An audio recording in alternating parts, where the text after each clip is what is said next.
আমরা আজকে যেখানে দাঁড়িয়ে আছি আপনারা দেখতে পাচ্ছেন 25 শয্যা বিশিষ্ট শিশু হাসপাতাল ঝিনাইদহ। এখানে আমরা ঝিনাইদহ সামাজিক ঐক্য জোটের পক্ষ থেকে আসছি।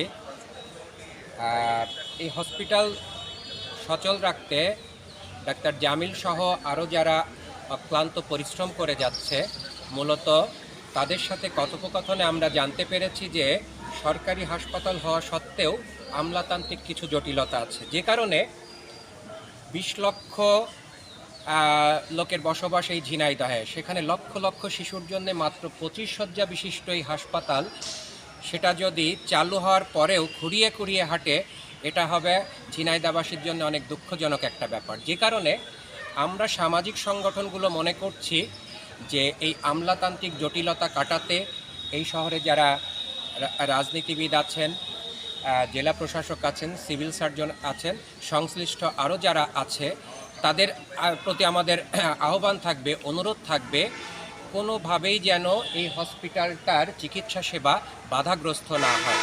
কারণ এই শহরে হাজার হাজার অসহায় পরিবার রয়েছে যাদের শিশু এখানে সুচিকিৎসা পেয়ে থাকে। তারা কিন্তু ভিতরের এই জটিলতাটা জানে না। তারা বাইরে চাকচিক্য দেখছে, কিন্তু ভিতরে ঠিকমতো সেবাটা তারা কিন্তু পাচ্ছে না। ডাক্তার সহ আরও যারা আছে তারাও হিমশিম খেয়ে যাচ্ছে। মূলত সেই জন্যেই আমাদের এখানে আসা। একই সাথে এখানে অক্সিজেন সিলিন্ডার আমরা এর আগে দিয়ে গিয়েছি। করোনাকালীন আমরা যারা কাজ করেছিলাম, আমাদের কাছে বেশ কিছু সিলিন্ডার ছিল সাপোর্ট দেওয়ার জন্যে, শিশুদের সাপোর্ট দেওয়ার জন্যে আমরা আজকেও 5টা অক্সিজেন সিলিন্ডার দেব। আমাদের এখানে প্রায় 20-25টা সংগঠনের নেতৃবৃন্দ আছে। আমি সবাইকে আন্তরিক ধন্যবাদ জানাই যারা এখানে এসছেন, এবং আপনারা যারা শুনছেন সবার প্রতি অনুরোধ থাকবে, যার যার অবস্থান থেকে ঝিনাইদহ শিশু হাসপাতাল সচল রাখতে, এর সেবাটা নিশ্চিত করতে সবাই ভালোবাসার হাতটা বাড়িয়ে দিবেন। ধন্যবাদ সবাইকে।